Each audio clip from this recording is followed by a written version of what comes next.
Episode की शुरुआत होती है अभीरा से, जो कि अकेले बैठी हैं लेकिन टूटी हुई नहीं है। वो खुद से कह रही हैं कि भगवान सब कुछ देख रहा है। उसने अपने अपनों को खोया लेकिन खुद को नहीं खोया। उसकी आंखों में दर्द है पर हार नहीं। उसी वक्त दूसरी तरफ मित्तल अरमान को बता रहे हैं कि रीडेवलपमेंट प्रोजेक्ट के सारे पेपर्स तैयार हैं और अब एक अड़चन आ रही है।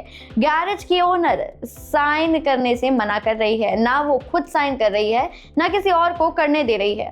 वहीं मित्तल कह चुके हैं कि उसने पैसे ऑफर किए थे लेकिन उसने मना कर दिया। वो उसे जिद्दी और लालची बता रहा है। अरमान शांत होकर के सुन रहे हैं और कहते हैं कि अगर वो पैसे के लिए भी मना कर रही है तो बात कुछ और ही है।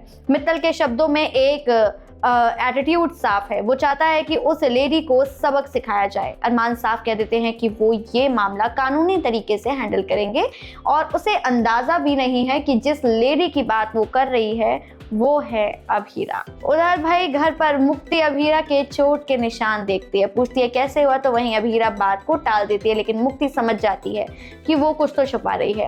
पैसों की तंगी साफ दिखाई दे रही है। मुक्ति के एडमिशन का समय करीब है लेकिन फीस का इंतजाम अभी नहीं हुआ है। अभीरा उसे समझाती है कि वो स्कॉलरशिप के लिए तैयारी करे। एग्जाम मुश्किल है पर वो कर सकती है।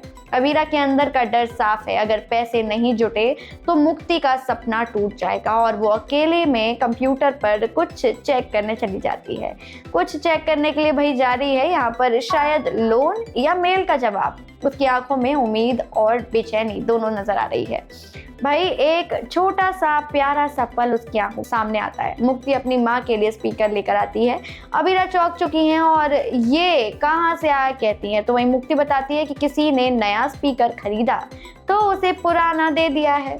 वो म्यूजिक चलाती है, जबरदस्ती अभीरा को डांस कराती है और कुछ देर के लिए दोनों सारी परेशानियों को भूल जाती हैं। उस पल में सिर्फ वानी उर्फ मुक्ति और अभीरा होते हैं, एक छोटी सी खुशी। लेकिन अभी अभीरा के लिए एक और दर्द सामने है। मायरा की हर एक नई पिक्चर को वो बहुत ही इमोशनली तरीके से देखती हैं क्योंकि उनकी बेटी उनसे दूर है। तूफान अब यही नहीं रुकता। अरमान ऑफिस में फाइल मंगवाते हैं, कृष गलती से दूसरी फाइल ले आते हैं। जब असली फाइल सामने आती है तो गैरेज ओनर का नाम पढ़ते हैं। गैरेज ओनर का नाम हमें तो पता है लेकिन अरमान को अभी तक नहीं पता था। पता चल चुका है अभीरा, लेकिन अभी भी पूरा वर्ड नहीं बोला है। एक सेकंड के लिए अरमान का चेहरा बदल चुका है, शौक, गुस्सा और शायद थोड़ी तकलीफ भी।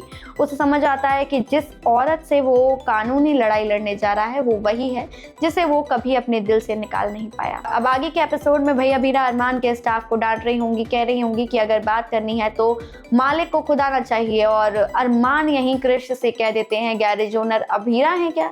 वहीं पर अब असली टकराव शुरू होने वाला है। क्या अरमान बदला लेगा या सच जानने की कोशिश करेगा? क्या अभीरा मुक्ति के लिए ये लड़ाई जीतेगी?